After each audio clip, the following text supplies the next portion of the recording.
Well, it's time now for Business News with Ari Rabinovich. Hello, Ari. Happy Monday. You as well, Cynthia. Well, it doesn't take much to make the markets move, and we learned that once again today.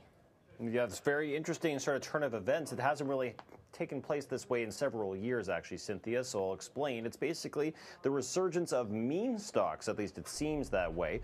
So-called meme stocks, the trend started during the pandemic when a group of people on Reddit conspired to buy stocks that others may have shorted or bet against, and this tended to favor companies like GameStop that seemed to be struggling at the time.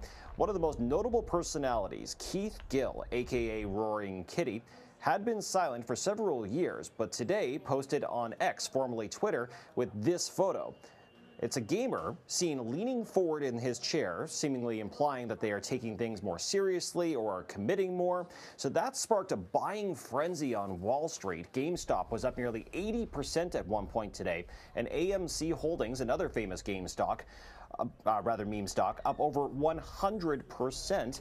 But there's really no clear message other than this picture from this Roaring Kitty, Cynthia. But it does seem to imply to these Reddit fans that they may be making a comeback.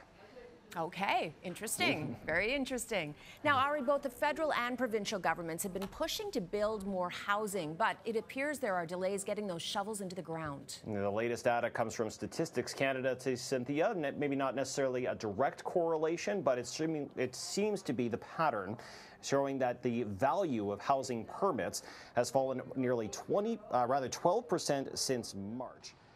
In the month of March compared to the month of February. So in 1 month's time, it's dropped almost 12%. So that's a big jump, and nearly 8% specifically for residential permits. Now, many builders may be waiting for interest rates to come down before starting on new home builds or renovations. Most economists and analysts expect the Bank of Canada to begin lowering those interest rates as early as June or July.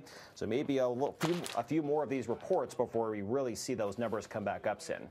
Interesting, because both the provincial and federal governments need those numbers up politically. Absolutely. It's critical for their campaigns. Definitely. Okay, Apple could be diving deeper into the world of artificial intelligence. We're not really sure exactly what their plan is, Cynthia, but we are getting a few inklings here and there, a few reports emerging, including last week and today.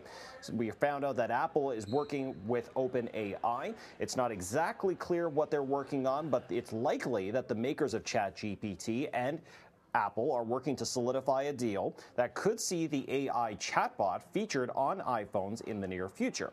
Now, this comes also after reports from a few weeks ago that Apple may also be working with Google's parent company, Alphabet, to use a similar deal to get artificial intelligence engines from Google known as Gemini for iPhones as well. So we'll see what comes of this in the next few months or so, but Apple stock today up almost 2% in response. I feel like we're on the cusp of yet another massive gain or progression.